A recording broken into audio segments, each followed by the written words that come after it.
Hello there. It's 1 o'clock and it's time for another idea that matters, or in fact, ideas that matter. And we're going to have a learning marketplace again. This one is Carol Blessing, and it's going to be about bridges and tunnels, which you will discover lots about. Carol did the initial presentation on March 11, and this is the deeper dive session. So we're privileged to have her back. Carol's the founder and director of CCLD, Citizen-Centered Leadership, out of Cornell University. And before that, mucked around in this movement for a goodly period, and has been a serious advocate for the kind of inclusion we all dream about for all that time. And so we welcome Carol. Welcome Carol back.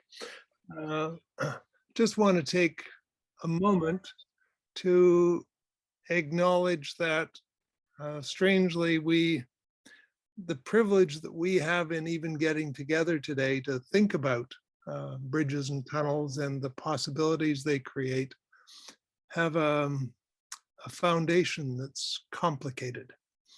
And it's complicated because it's based on the fact that most of our economies were built on the free labor of slavery and the stolen lands of Aboriginal peoples. And until we acknowledge those facts and begin to come to a new kind of accommodation, almost all of our conversations are a little on the thin side. So we want to begin with that truth and then use the privilege we have because of those centuries of investment by people and the gifts they have given us, so that we can begin building bridges and tunnels. And Linda, you have a few suggestions about our working time together. I just wanted to say to folks a little bit about just the Zoom technical side. Just want to let you know, if you haven't noticed, we've got transcripts have been enabled so that you can see captioning. If that's helpful to you, you can also find on the lower toolbar a way to turn that off. And we want to invite people to use the chat as you've already started to, and we'll save the chat and share that with you after today.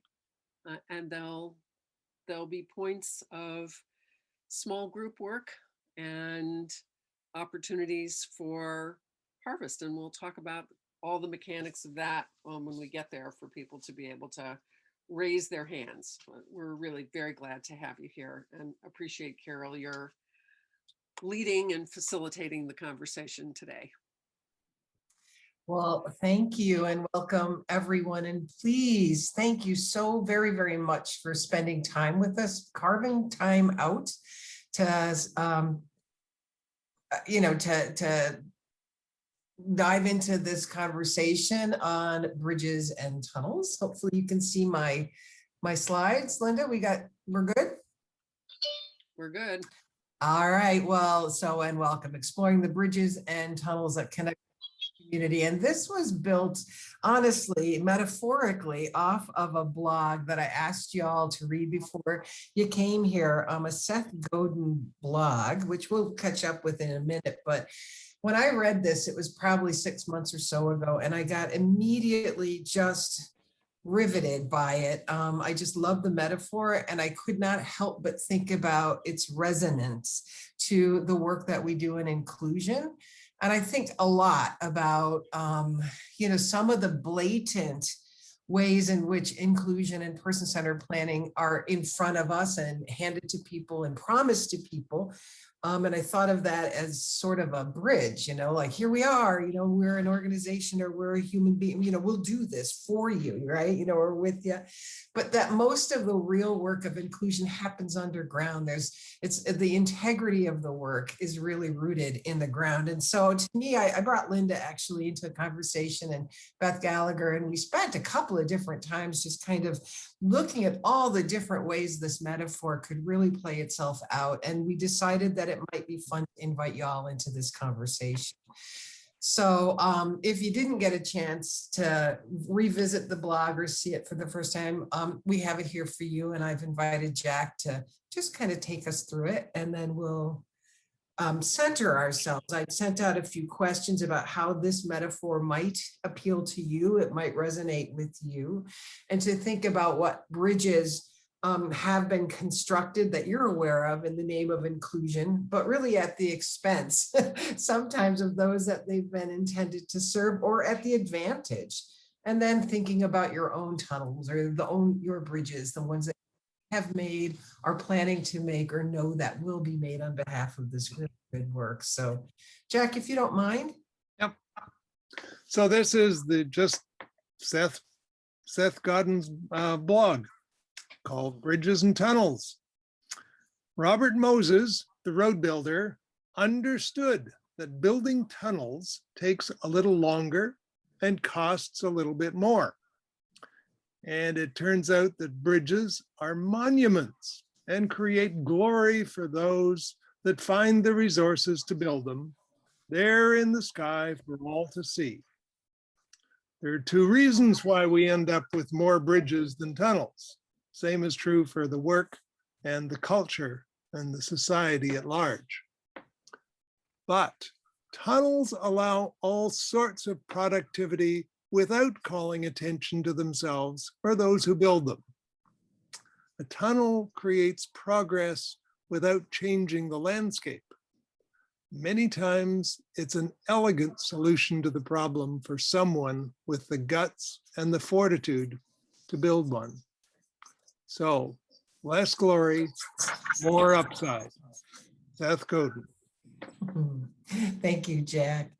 Love it. I just love it. So with that kind of ringing in your ears, we want to invite you to a very brief 10-minute check-in with one another to think about the metaphor of bridges and tunnels. You've been introduced to it. We want you to yourself for a moment and your own inclinations, who you are or tend to be in light of the bridges and tunnels metaphor. So when you go into your breakouts, please introduce to your colleagues using the metaphor. Are you a builder? Are you a tunnel digger? If you've imagined yourself building or tunneling, what role would you play? And you can even be an instrument if you want. We were playing with metaphors of I'm an earthworm, so I tunnel into, or I'm a riveter, put things and hold things together. So we invite you in a groups of 4, I think 3 or 4, to go in for a 10-minute check-in, introduce yourself, identify yourself through the metaphor. You'll each have about 2 minutes to share this idea, who you are and your metaphor, or your relationship to that metaphor with one another, and then we're going to bring you back out. I did put the question in the chat for people to see when they get into their groups. You'll be transported and enjoy that conversation. Welcome back, everyone. Welcome. I hope that was fun. I would love for you to put in the chat, like, just a couple of thoughts about that. Who were you? What your impressions about the folks that were in the room with you? Are you bridge builders? Are you tunnelers? Just some words or reflections of just that little icebreaker. Or if anybody feels like you have 2 seconds that you want to say, oh my gosh, that was really fun, and I learned that I'm up, feel free to unmute and right quick, just let us know how that went for you.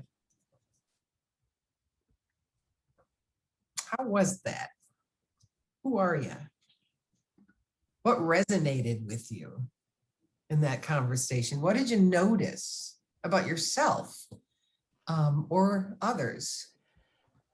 For me, it was really lovely to meet the it's Ashka and sorry, I forgot you. Oh, Kristen. Sorry, it was really nice to meet the group and recognize that for me, just being a little bit of both. You know, I feel like I in my work and personally do a little bit of both, and so Nice. yeah. Nice. Well, and it sounds like you played the metaphor, and I'm really grateful to you guys for doing that, because you're actually going to use it a little later on. If you shied away from identifying yourself as, you know, within that metaphor, think a little bit about it later on, and in the larger breakout, in a longer breakout, we're going to ask you to actually revisit, you know, your identity through that. Anything, Patty, to read out, or should I just move on? Yeah, there's a couple of things. A little of both, bridger and bridge builder and tunneler. Fun to see interplay between the two. Tunneling seems more comfortable. Interesting how what we are is often influenced by our family and upbringing. And amazing analogy for the work that we do. Love the Nice. idea Thank that you. build tunnels and they tend to establish, bridges tend to establish a legacy. Lovely, thank you. You know, when I initially connected with this metaphor, I was kind of cynical about it, because I thought, you know, it's the bridges that get out there. And I, you know, was thinking about person-centered planning and, you know, like this beacon, come over here, this is person-centered. And, you know, that it was, the bridge was actually bigger than life, like Seth has talked about. And, you know, they're monuments and created, you know, and create glory for all that, you know, to see.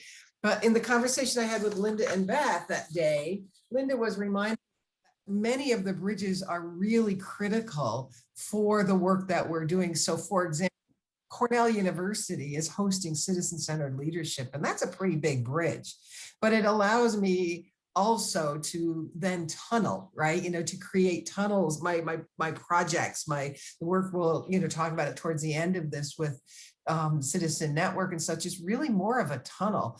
And so without the big bridge as a resource for me, I might not have access to the tools and the implements into the community that would allow me to actually create some tunnels. So I love that imagery came through, and that Linda was really generous in helping me to reframe some of what I thought was a little cynical in my own thinking, and to bring it back into a place where there was a balance, which I loved, you know. So how do bridges actually connect us to our mission and to our vision and to our purpose?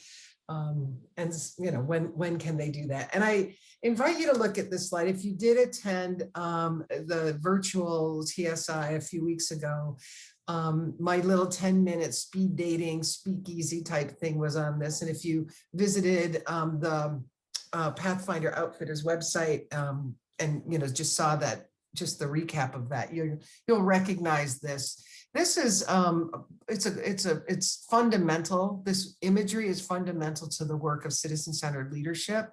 And I had asked, you know, like what in a few weeks ago when I was doing that presentation, it was like a decade of learning of CCLD, you know, like after 10 years, what have I discovered, you know, and then how do I take what I'm discovered and actually move forward? That at the heart of this work is this beautiful imagery that Jack Pierpoint created probably 11 years ago when we were convening about the course and how do we make sure that people have access to it, and most of all to the messages that are built within it.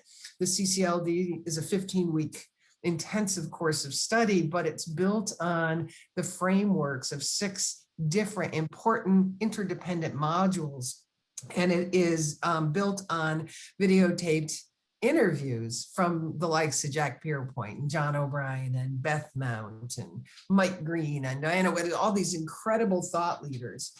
But at the heart of it is this. And so I love the graphic as you look at just the energy of that person in the center of it and the idea of citizenship in big bubble letters, and underneath it, productive, positive contribution. And the reason I love it is when I was trying to figure out what do we call this course, it was really born out of a frustration that people who experience life in diverse ways through disabilities are often called something that doesn't necessarily name them in positive ways. And I was trying to figure out how to bridge the divide between the us and the them, when we call people clients or consumers or my people or my guys or anything. And I just was trying to figure out, how do we balance, how do we level the playing field and recognize our shared humanity across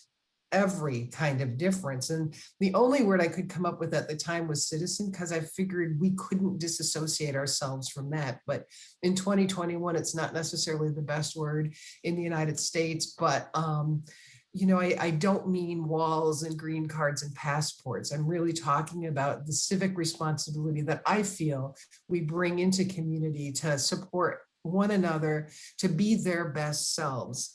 And under all of this idea of exploring and, you know, celebrating and looking for the core of uniqueness, I do believe that everyone is born with a purpose in life, and even a highest purpose. And that is a message that Beth Mount shares through the Citizen-Centered Leadership Platform. Everyone is born with gifts and abilities, has the right to equal access to opportunity to explore and discover, and that has a responsibility to contribute, to express those gifts in a way that are good for our humanity. So it's within this framework that I invite us into the next part of the conversation. So bring this idea, this ideology with you, you bridge builders, tunnel makers. I also want to introduce you to, or reintroduce you if you've seen it before, to this framework that was gifted to me by my friend Mike Mayer, who has since departed this world, but who remains totally in spirit with me around this. When Mike shared this framework with me many years ago, I saw it as just one of the best, just the best ways of kind of capturing what I have noticed in 10 years of CCLD, what I've paid attention to in terms of how people who take the course, people who come into the course, kind of move through it. One of the most important elements of this citizen-centered leadership 15-week learning journey is that a participant who comes into it invites 2 other people to be their learning partners as they go through the course. And learning partners are people who are guides and mentors. They don't sit through the webinars, and they don't sit into, they don't access the resources the way the participant does. They actually help the person to process in the field, in the real world, what they're learning within the context of the course. And it's all about citizenship, right? The whole course is based in this notion. I require that one of the learning partners is somebody with lived experience of diversity and disability, right? So that they are really, they're really the expert, and they're the person or the persons who can literally help somebody sitting in the course kind of think about the balance of power and how to equalize, how to move into a shared sense of relationship. So that's an important kind of caveat for this model. And so if you look at the model very briefly, you know, you'll notice there's a blue line in the center, and that blue line is everything. It's called the transformational threshold. And then there's above the line and below the line. And when Mike and his business partner, Derek Dufresne, were envisioning this many, many years ago, I don't even know when this was done, but long before CCLD, they were talking about the context of citizenship. They were talking about the context of community, with people belonging, with people in valued social roles, with people being members and being of communities. And that's the litmus paper test. That's you know, that's where we're headed. That's our gold standard. And above the line work, they created a metric in stars. 5-star quality is the very best that can happen in any of our lives in terms of support or being part of a community experience. Below the line is systems work. And that's really interesting. And it's not an either or, it's not a good or a bad. It kind of is what it is. And that the transformational threshold is, primary, because many people who live with lived experience of significant disability often rely heavily on systems to get their needs met, to have, resources allocated to them. And they are, in essence, reliant on the system in a byproduct, right? They're named whatever they're named throughout the system. Could be client, could be participant, could be consumer, could be patient, could be whatever. And it's critical that, we recognize that the system kind of defines the person or the personhood. Same as above the line, the community decides the person, right? And the roles that people play. What's interesting is they were talking about services and how services support people to either maintain, be sustained below the line, or to move across that transformational threshold and to get above the line.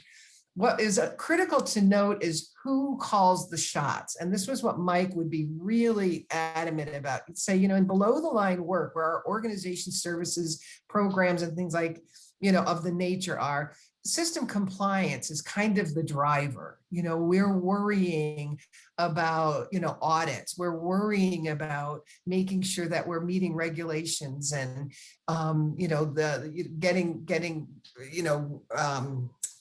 meaning the letter of the law. And we can do that in any number of ways. But he essentially said that services and programs that are designed below the line in response to the system who is working to be in compliance with, funders or bureaucracies or whatever, tend to create programs that can only get as good as 3-star quality. Remembering that the litmus paper test or the standard is the extent to which people are part of their community as members in valued social role and living the kind of life any of us would describe as good. So if 1-star mindset is a 1-star quality, he says at this stage of the game is people are absent from community, it's not considered. And in this day and age, it's actually unacceptable. But he said that we had to give it some kind of a metric, right? And these would be people who are institutionalized or people for whom, the programs and services just feel that the community is not ready or the person's not ready to be part of the community itself. 2-star quality are programs and services that are delivered to somebody, and he calls them mediocre. They would be programs that are pre-designed to get people across the line. But they're really contrived and they're very much controlled by the organization, the program, or the service. So it might be like if on a Tuesday night you go to there's the disco closes so that all these groups can come in and have disabled disco or, bowling or something like that. While it's across the line, it might be in community. If it's driven completely and controlled by the organization, by the, the program or the service, Mike says, that's mediocre at best. And I'm zipping through this so we can get to other things too. So I apologize if I'm just fast pacing this, but to give you just a kind of a flavor of it. This is the 3-star quality is an interesting program service metric because it's good. 3-star quality work is the kind of work that is done intentionally to help people to become part of their communities, but they're still driven by the program or the service. So for example, when I worked in the field for 16 years, I did a lot of community inclusion programs and I did supported employment programs. And those programs were designed to help people to go get a job in the community, to go get connected to community membership roles and through clubs and organizations. But I was the person, the organization was the person who actually drove across the transformational threshold and brought people into and brought them back.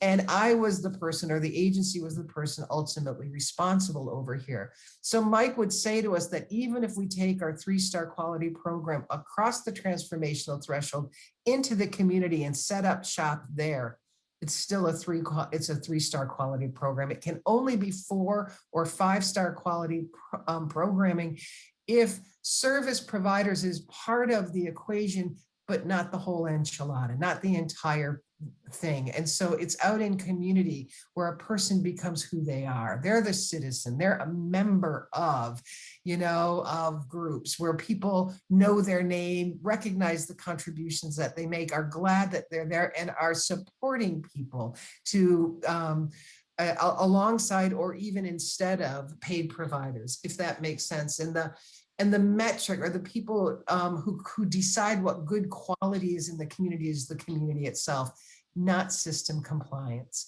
So it's critical that we kind of set ourselves within this framework on account of what I've noticed in CCLD is people are going on the learning journey with their learning partners. They're down here. Almost every single program, not 100%, but almost every single participant comes from a system-based program to take the course.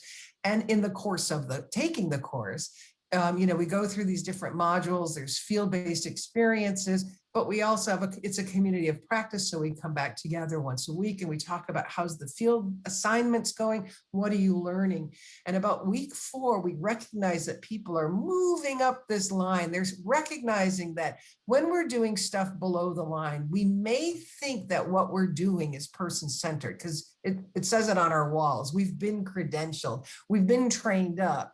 But they begin to notice that in the context of what they're learning in CCLD, we're talking about what it feels like, what it looks like, what are the indicators when somebody is literally of their community or membership. And we use different qualifiers, right?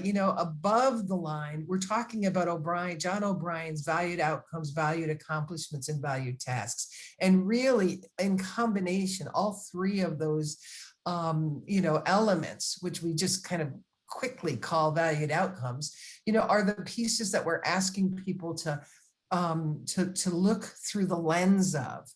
Below the line, we are, in service to programs and projects, right? Our compliance is like, my God, we have our billable hours, or is it too risky to go into the community? Or, oh my gosh, we're not allowed to take people in our car, and below the line resources and services are often like, we do person-centered work and we learn person-centered planning. Below the line, we got the tools, we got good person-centered thinking tools and skills, but we use them to help people make decisions down in here. So do you want to go on Tuesday night to bowling? Would you like to go to the movies? When would you like to take your shower? Who would you like to, to be, to support you? Those kinds of questions. As we get above the line, we're recognizing that the only way people move into full membership as citizens is when we have a conscious resolve to be of genuine service with the person. And that means really getting to know who they are. This is where the authenticity of being person-centered, operating from a place of person-centeredness kind of shows up. And about week 4, people begin to feel that real incredible tension. They were like, oh my gosh, all of this time we thought what we were doing really was person-centered work, but we recognize it's better than it was. We've been doing better than it was with people, but it's nowhere close to this kind of stuff. And that there's an identity crisis that sort of happens for people because they begin to feel like they've done the wrong thing.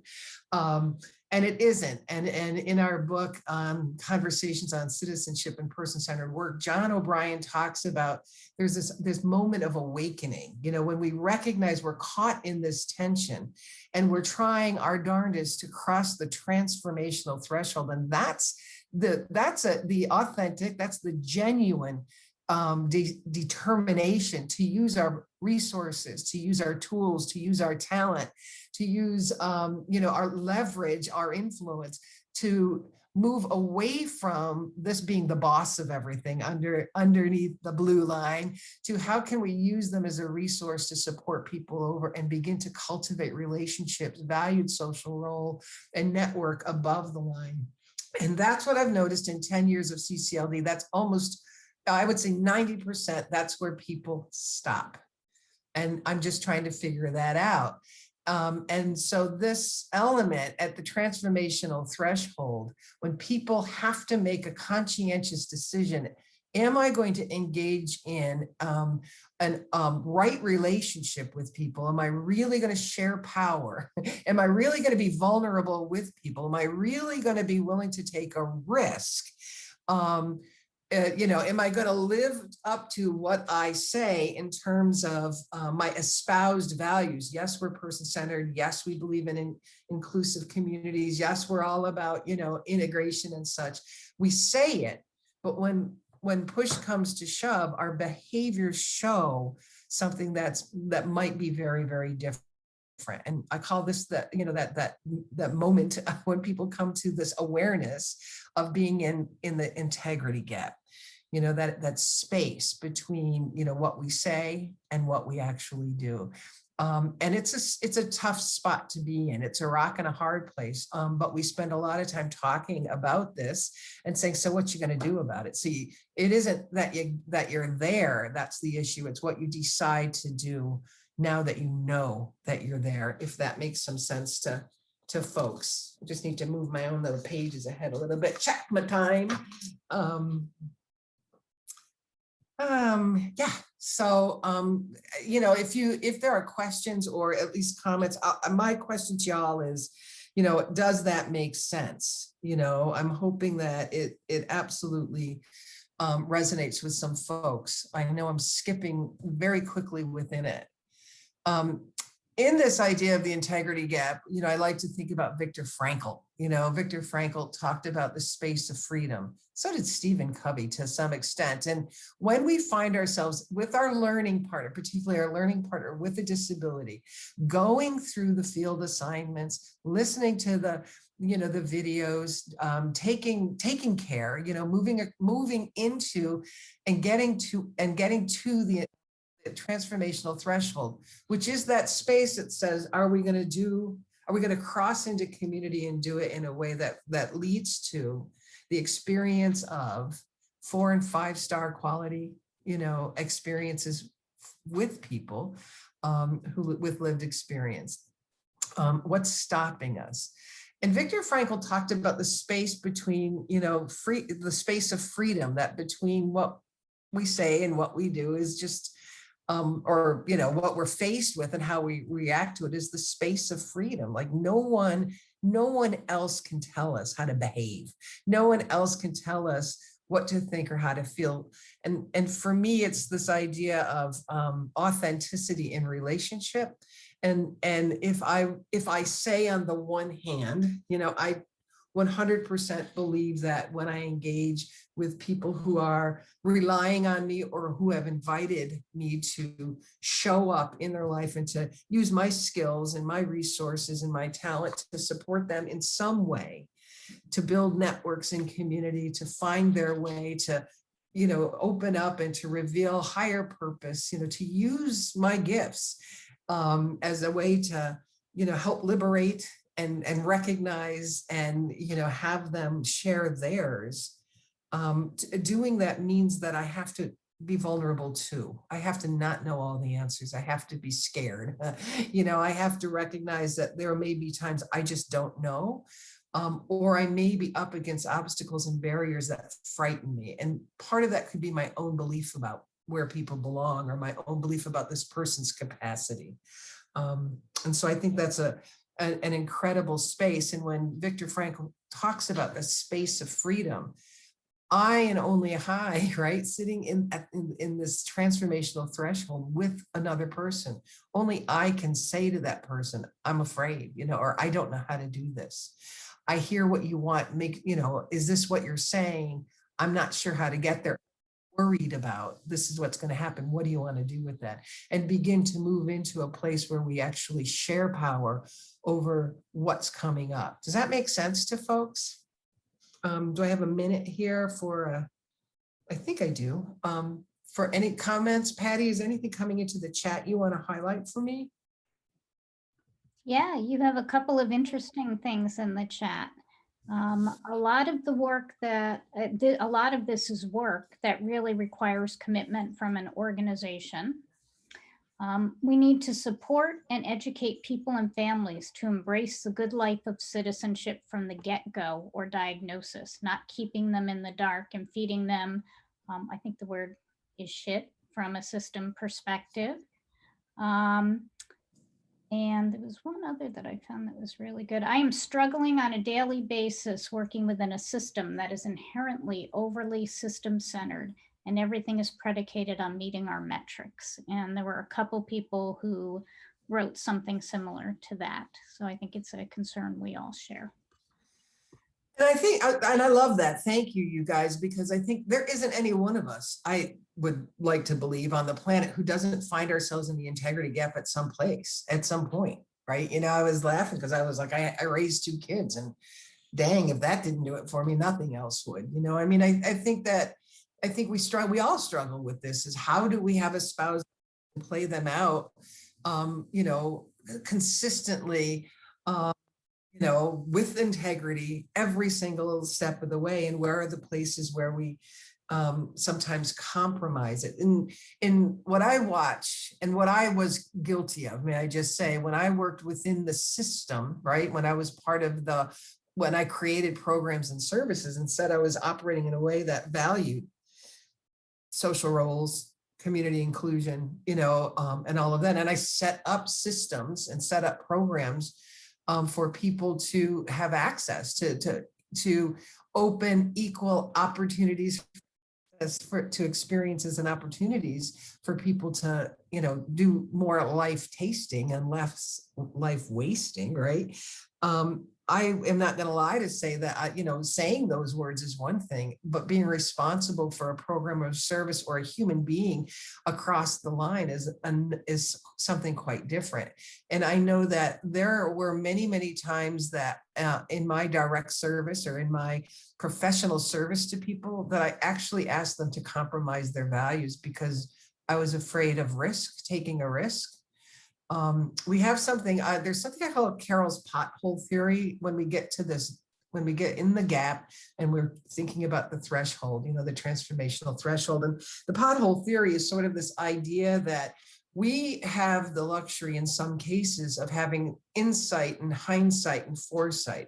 And I worked primarily with people who live with intellectual and developmental disabilities and whose lives had been quite sheltered and segregated. So when somebody had identified a goal for themselves, a dream, something in the community, I automatically put into place, you know, the decision about what would happen if we just like headed off in that direction. I could see it, right? But I could also see these potholes, things I was worried about, barriers that I was certain were going to create experiences or situations with or for that person.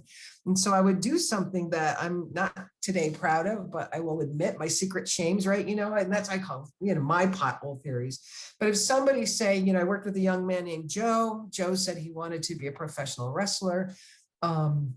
I thought that was, you know, an unrealistic goal. And so, you know, as I said, Joe, I don't really know, but we can certainly go see that. I did my darndest, you know, to try to, when I saw the first pothole, is Joe is a high school student and, you know, he's got an IEP, he's in special education. I don't know, you know, he's the water boy in a football team. I just don't see it. But my first you know, advancement into Joe's pothole was to just detour him. Hey, Joe, how about we, you know, go look at places where, you know, wrestling is like kind of like part of the norm, you know what I mean? Like, you know, whether they're video games or whether there's, you know, online groups or anything like that. Let's just, you know, let's just entertain your interest, right?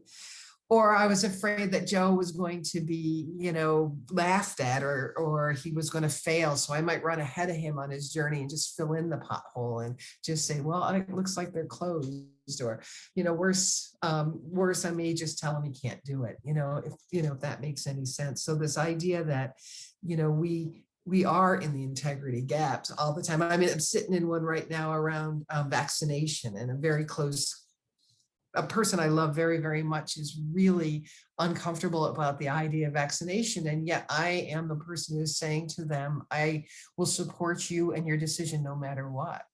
And yet every time they're talking to me about their concerns, I find that I'm trying to convince them of the science and why I think it's that important, and so even if we can rationalize or justify my own concerns, the integrity gap is I promised this person that I wouldn't judge, and I tried to be very artful about influencing. And so that's sort of a gap, if you can imagine. And I don't believe there's any one of us who has not found ourselves from time to time caught, between what we espouse and then what we say. So I'd like you to reflect. I'd like you to take a minute, hopefully you have something in front of you, something even just within your own self to just have a moment. I'd like a moment of silence, for us to just think about, just remember or think about a time where you found yourself in the experience of that integrity gap. You might have been on the other end of it. Somebody may, have made a promise to you, or you may be working, as some of the chats were saying, in an organization that says one thing, but by hook, it doesn't show up. I will tell you that sometimes when we face what's going on in the integrity gap, I was sharing with Linda the other day of a mutual friend that we have, who, after understanding and coming to a real appreciation of what we're talking about and above the quality of life and experience, that they were working in an organization that said that, the above the line stuff was what their mission and their values and their purpose was. But as staff members, as people who work there, what they were told to do and what they were supported to do by the organization was a very different set of circumstances. And that integrity gap got so difficult for this person that they had to make a very strong decision, and they left. I mean, they said, I can't personally justify or reconcile the space between what I say I'm going to do with people and what I do. The organization is what it is, but I can't live with that anymore. And so, sometimes we find ourselves in systems where, there isn't going to be a reconciliation between the two. And then it becomes a very important choice for us. Hopefully people aren't in that very painful spot, and that we're mostly struggling with, I don't think it happens intentionally. I don't think it happens, for the most part, that by design. I don't think people are putting those designs to kind of break people's, integrity. And so when this happens, I think to be able to reflect, to be able to know that it happens to all of us is good. So now I am going to shut up, give it a minute, ask you to remember a time, think of a time when you had the experience of, or are currently experiencing an integrity gap.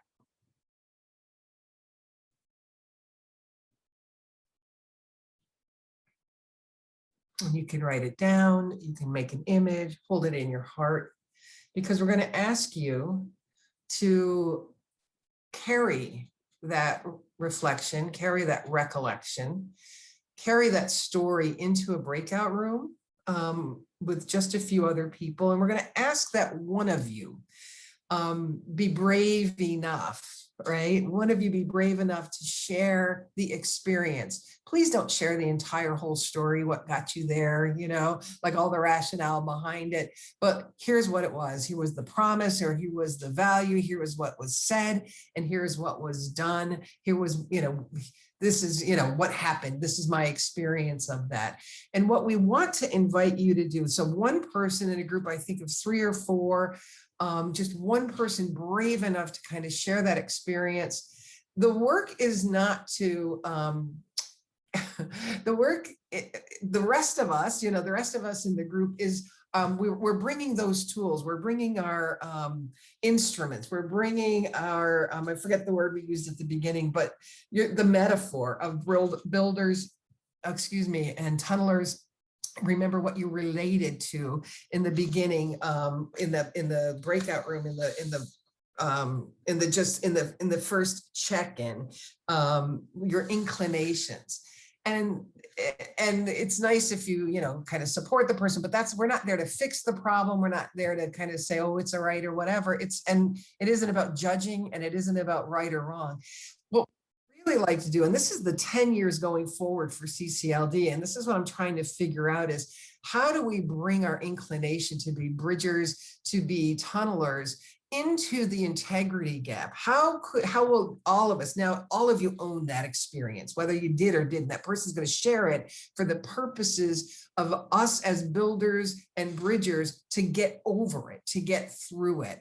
And so what skills, what strategies, how will you as a small group cross that divide, right? Really get out of the integrity gap to cross that transformational threshold, so that any of us experiencing that particular issue, that one brave person, is willing to share, so that the resources that we have actually guide us when we find ourselves in another time, if that makes sense. And what am I missing, Lynn? Anything? I think you got it. I just added, Patty's posted into the chat the invitation that someone has the opportunity to share this, and everyone, including the person who shares the story, will be part of the co-design brainstorming. And we're inviting people to first think in the bridge metaphor. That's right. And then think in the tunneling metaphor. And so you'll have about 20 minutes, right? So whatever the issue is, one person shares the circumstance briefly, give yourself a couple minutes for that, and then spend the next 10 minutes in the bridge, right? Like if we're in the bridge metaphor, all of us, are building, a bridge through the integrity gap to cross that transformational threshold. What are some options and ways to do that? And then we'll send you a note and say, switch. You got 10 minutes then to use the tunneling metaphor to go under and figure that out. And then we'll ask you to come back and get some ideas and strategies for, in general, what were some of the resources that emerged and that supported that, that bridging, that tunneling, that closing the divide, if you will. Does that make sense? Yeah, I think that's great. And we'll have messages that come to you around the timing, that somebody can be watching the timing. And we really are inviting people to have fun with it. Going to open all the breakout rooms, and you'll still see in the chat the invitation that Patty's just posted about sharing and how you think together. Well, welcome back, everyone. Hopefully you had a productive, great conversation. We're curious. We have a little bit of time to hear from you, both in the chat, but also if you are inclined to maybe share a couple of comments about what bubbled up for you while you were in there, what struck you or touched you about the story that you heard. What might be some implications for your own? Were you able to tunnel out or build a bridge across that entire gap and into, community, authentic community? We'd love to hear from you. If you want to speak with your voice, just down below, there are reactions. And if you, hover around down there below the pictures, you'll be able to see a toolbar that comes up, and off, at least on mine, to the very right-hand side is something called reactions. If you click that, you'll see that you can raise your hand, and that will indicate to us that you actually will share some of that experience out loud with everyone. And others can go ahead and write feedback, what bubbled up for you or whatever, how you liked, what you learned, what struck you about that activity.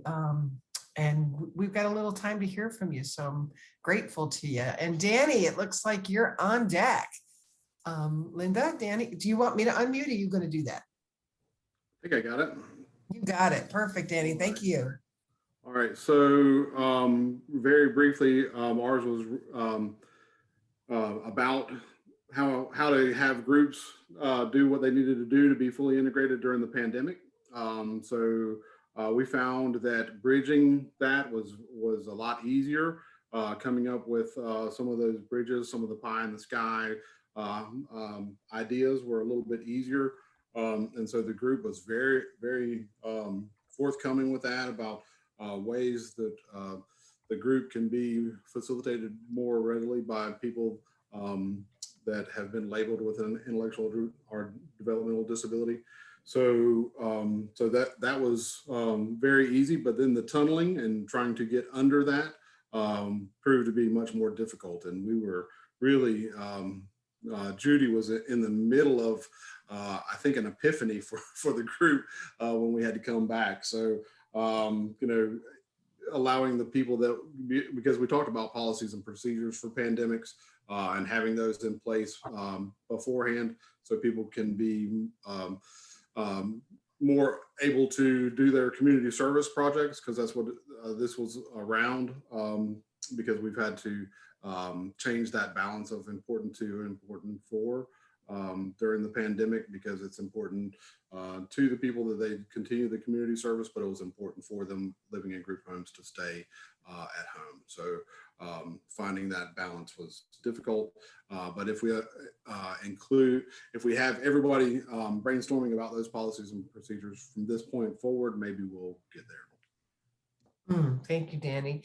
You know, and that's, I think what you just underscored is what is at the crux of many integrity gaps. And that's, you know, the espoused values. And then when risk shows up, right? When we really evaluate or look at the sense of risk, we often just slide right back into control, right? You know, taking control. And here in my own world, I watched the freedom of people with intellectual and developmental disabilities who resided in group homes, who reside in groups home, actually the decision making around, you know, how they wanted to navigate the pandemic with informed and educated decision-making processes be removed from their, you know, in the name of safety. And I know that many of you have probably had borne witness to the same thing. And that's an integrity gap for sure. So I love that you took that head on, you know, and we're looking for ways to really kind of figure that out.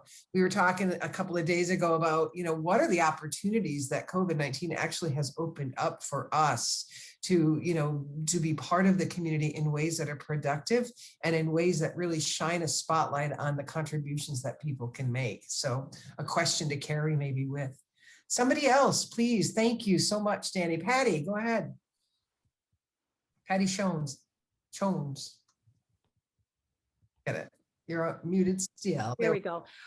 So this is kind of following on what you're just talking about in regard to group homes.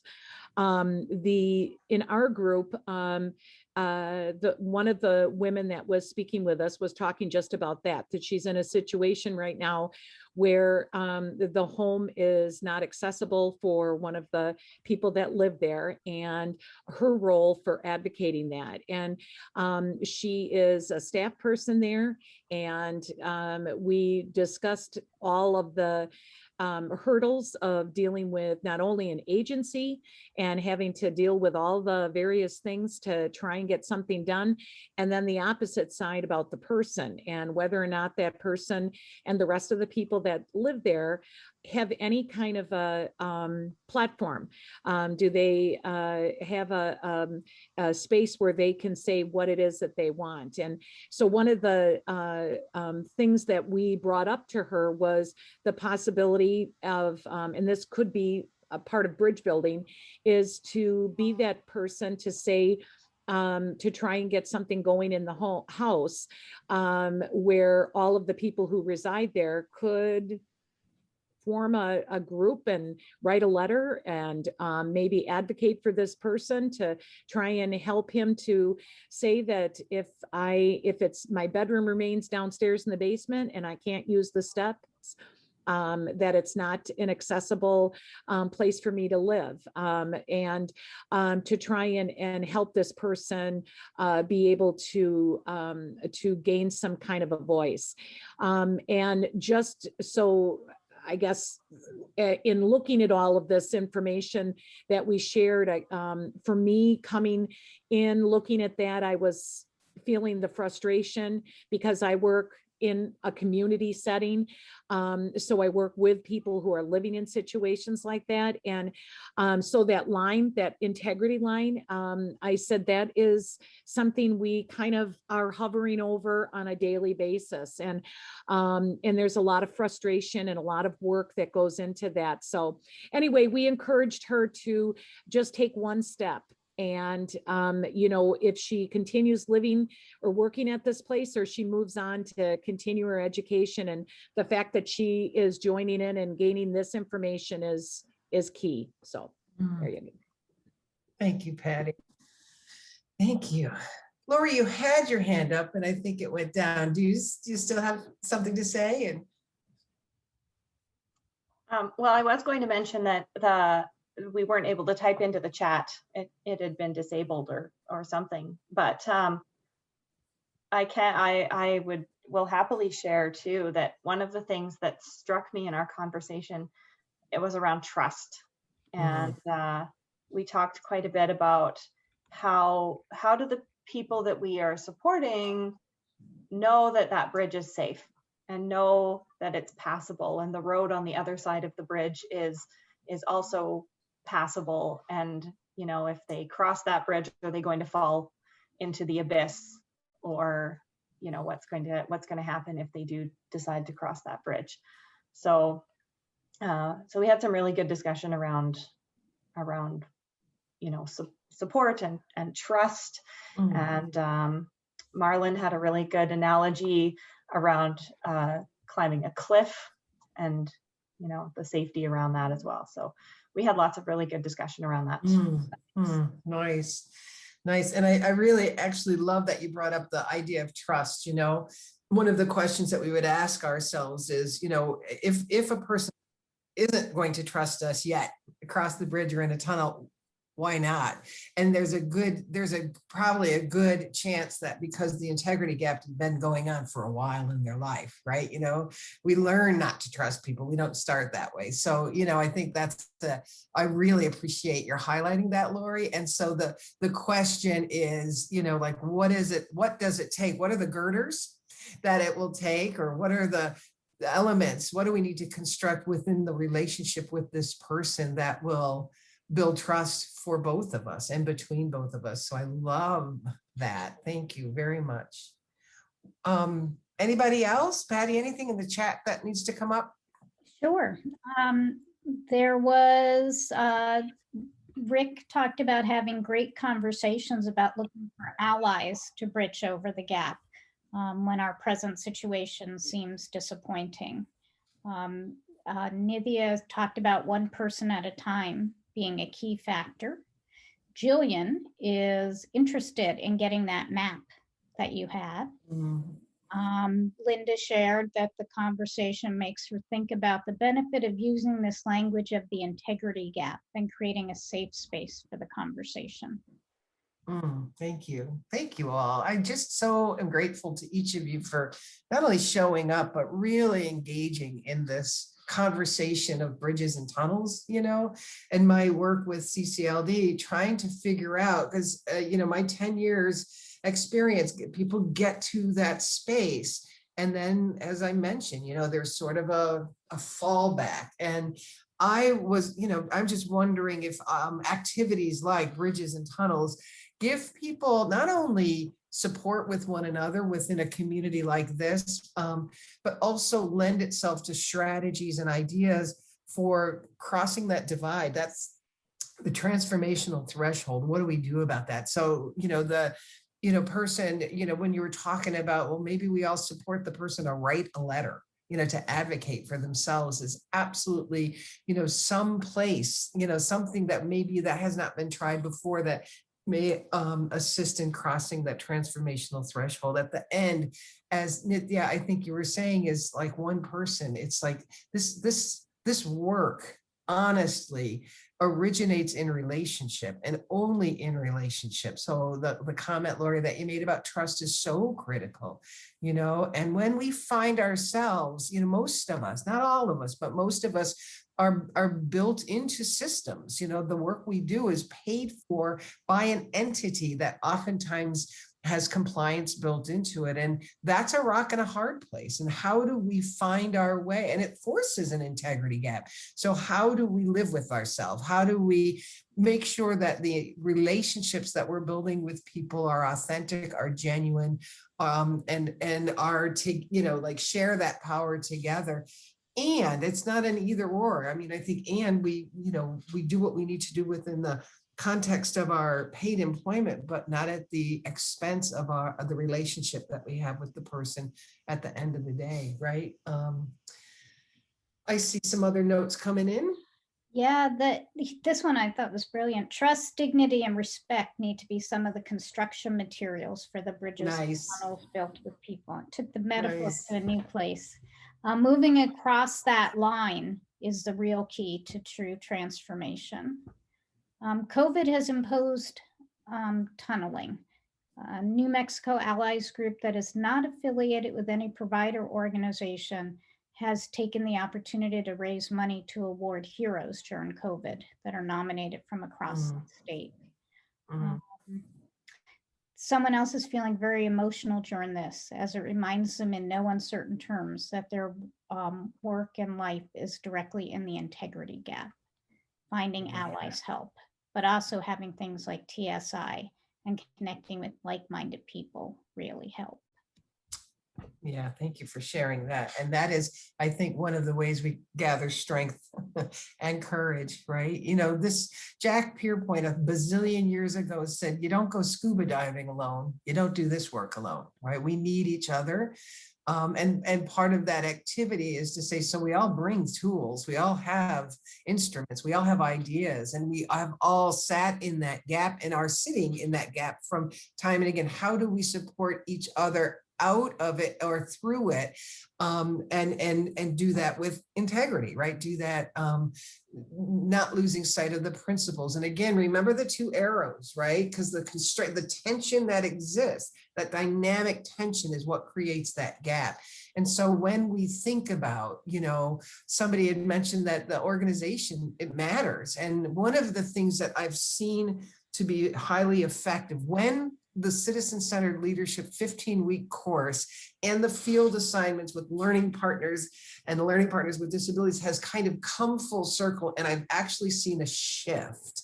And how I know is we ask people to say, where are people right now in the beginning of the course? Where does your learning partner, where do you guys hang out? What is this person's experience in valued social roles as members in the community, in employment and across all of these regular, typical types of roles and spaces? Where do they hang out? How often? Who's around them? And so after 15 weeks, I asked them to go back and create the same profile, the same kind of snapshot. And that's where I can tell if something has changed in somebody's life or not, right? As a result of going through the course, thinking about this, or if it's, and then most of all, we're looking to see if that relationship shifts away from power over even benevolent power, right? So we're in a good space with our learning partners and we're being kind and we're being gentle. But in the course of the course, when you get to that line, are you a more benevolent staff person in relationship, or has that relationship begun to really connect so that you're going together shoulder to shoulder, facing those obstacles and barriers, but determined to cross that transformational threshold into community life in ways that matter in that person's life, in the lives of people in the community and in yours. So that's the big litmus paper test for us. And that's the space that we watch where people kind of make decisions. And, it's just an interesting observation, it's something to behold. My last question then is, how might bridges and tunnels be a useful metaphor for you going forward? And, you don't have to, raise your hand and speak about it, but I want to share that question with you, because I think that a piece of the next of citizen-centered leadership is about challenging myself and us, to really wrestle that question. Up until this point with citizen-centered leadership, I sort of say you come in, you learn at your own pace, you're here, you get out of it what you put into it. You take it as, you don't get credit, right? You don't get it. college credit for it. You know, it's really about you and where you're at with your learning partner. I'll tell you that I was in tears after one class when somebody who went through the course said to me, what do I do with my learning partner now that the course is done? Right? Like, what do I do with my learning partner? And I was like, what? Oh my goodness. So that was for me a huge bit of feedback. Somebody else asked me, you know, started to call all of the people that they supported on their case. So they started to call them citizens instead of client or consumer, but they were my citizens, which, you know, I see, yeah, Susanna, I'm with you. I was like, oh no, sweet heavens, no.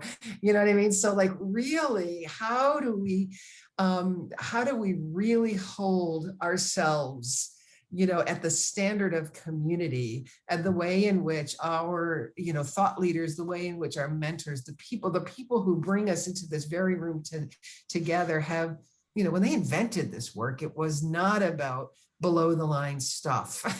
You know, it was actually the opposite of that. It was about how do we bring our resources in ways that really promote above the line experiences, and shift the way in which individuals with disabilities are identified, recognized, and acknowledged. And it's, you know, that Judah Snow, the late Judah Snow would talk about, you know, like the extreme contribution of people whose difference forces us into relationships with people that are better, that are smarter. You know, we co-create a much more vibrant community patch, you know, fabric than if people with disabilities aren't there.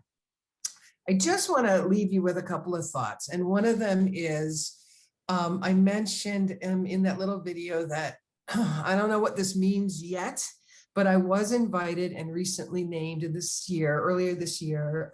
There's a group out there in the world, a global group called Citizen Network International, and the vision and mission and purpose of CN International, under really the auspices of the Center for Welfare Reform, Simon Duffy, and a few other incredible folks, have actually formed a cooperative called Citizen Network International, who's and I gave you the link to a very short 2-minute, 11-second video clip. Linda, when I received your reminder about this webinar, and I invite you to look at it because it really, in a nutshell, encapsulates what Citizen Network International is really all about. And I'm very invested. I was recently named the United States Coordinator of Citizen Network. And although I don't know what that means, it feels to me, I'm feeling called to kind of host a meeting to talk with interested folks around the nation, the United States, on how might we form a collaborative of leadership whereby using citizen-centered leadership perhaps as the hub, we begin to prototype community above the line experiences with people and bring what we're doing, very much like you guys did in Bridges and Tunnels, bring our stories and bring our prototypes not only to the community of practice in CCLD, but to share it on the global platform that is Citizen Network International. Their invitation for us is really, you know, there's 4 different avenues Citizen Network is interested in. Publishing is one of them. So stories, videos, pictures, right? You know, webinars, how could we pull together resources and do some training or information sharing, facilitate educational events across the world about what's happening in the United States when it comes to citizen-centered leadership, citizen network, above the line stuff. We share the invitation to share information, strategies, and skills, as well as to carry out research projects and campaigns. And personally, I'm exploring doing a bit of relational research. I'm on the cusp of, you know, kind of, so I'm saying it out loud, which means if you listen to Diana Whitney and social constructionism, it means if you say it, it probably, you know, you put some wheels underneath it and it breathes life into it. But I'm exploring working with the Taos Institute in New Mexico to begin to do some relational research maybe a project on citizen-centered leadership in a small cohort of people who would be committed to advancing my understanding, our understanding on how you build authentic power-sharing relationships with people that lead to real experiences and expression of citizen the way any of us would define it. But I'm also interested in seeing who might be interested in and or committed in creating your own project under the auspices of Citizen Network, in the US to begin to, I don't even know what it would look like, what might we form together, our unique spaces and places, but represent as a collective of the US in the Citizen Network International community. They also have a television station. I mean, I think there's all kinds of endless possibilities. And so I will be putting out, I'll be asking Jack and Linda if they would broadcast when I host a Zoom meeting with interested people who might want to talk about how could we explore and what might we want to co-create in terms of Citizen Network International in the US that we can share and kind of be a bridge and be a tunnel. And I'll post it on, if you're on Facebook and have not yet, please feel free to join Citizen Centered Leadership Facebook page. I will certainly post the invitation there. I know I've made mention of this a little while ago, and so look very soon for a date and a time where I will be sharing an invitation to continue this conversation. If you're interested at all in thinking about exploring citizen-centered leadership, the community of practice, there's a few of you who are here today who actually have gone through the course. Please feel free to go ahead and give testimonials in the chat box if you feel you can. But it is a 15-week intensive course of study. It's not a training, and you don't get any certification. I don't have any interest in that. It is a deep dive using an online platform. We use something called Moodle.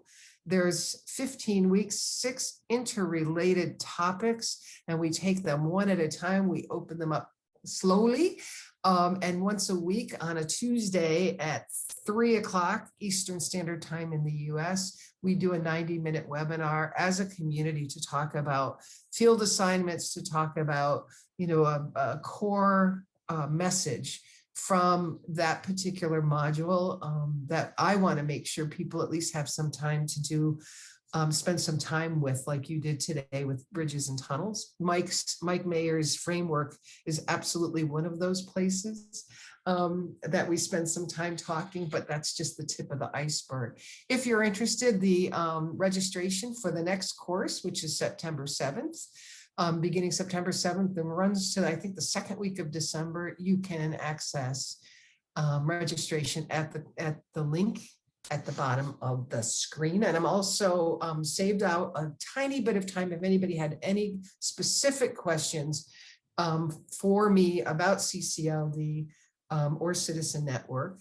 And if not, I would just suggest that you feel free to drop me an email if you want to pick up the threads of a conversation, and or, like I say, just pay attention to your emails. We'll announce when the meeting is going to be on the Citizen Network US stuff, or just drop me a line. I'm really grateful to Jack, Linda, Patty, Dave, right, Beth and John for the invitation to be part of this and other communities that are ongoing, to really stay together and stay focused, keep our eye on true north when it comes to the work that we're doing, to do our best to build bridges, dig tunnels that really promote and support true citizenship for everyone, because all really does mean all. And it's time we really shifted the energy out of the kind of the public perception that people with certain kinds of needs have to have those needs met somewhere other than right in the heart of community. And so it's time to just really continue to, but up the ante when it comes to how we challenge that perception and the expectation. Thank you, Linda. Inclusion, for your backup singing. Patty and Linda, honest to goodness, and Jack could not have done this today without them. If you had any idea how fast the wheels are turning, on the or the duck's feet are swimming on the lake, you'd be as impressed as I am at just the effort and the support that it takes to pull something like this off. And thank you all for showing up and being here and being present. I just so appreciate it. And I wish you all a really good day. I'm going to turn it over to Jack, who might have a couple of words to say to usher us out if there are no questions. So. Well, I do want to mention that as Carol's already said, there are a number of duck's feet paddling pretty fast. And today, although you didn't see them, Kathy Hollins and Chris Curley are also part of the invisible team. But since we've been playing with metaphors, the infrastructure for bridges and the bracing and tunnels that you don't see very much of is absolutely fundamental to our very survival. But I think I had a lot of fun playing with metaphors, love metaphors. So I think this was a great way to play with some very, in a sense, complex, and in another sense, very simple ideas, because they're based on really solid values, but also the complexity of we can get stuck. And I think we found a way with your guidance, Carol, to find a way to get unstuck quite a bit. So if people have comments they want to put in the chat, and we'd like to, from Inclusion Press and all of us, say thanks to all of you. And if you want to, you can turn on your mics and we will say a collective goodbye to each other. So on with the mics. Wave wildly. Bye. Thanks so much. Fabulous, everyone. Bye. Lovely to see you all. Bye. Thank you, Carol. Thank you, Linda. Bye. Thank you, Jack. Thank you. Bye. Bye. Bye.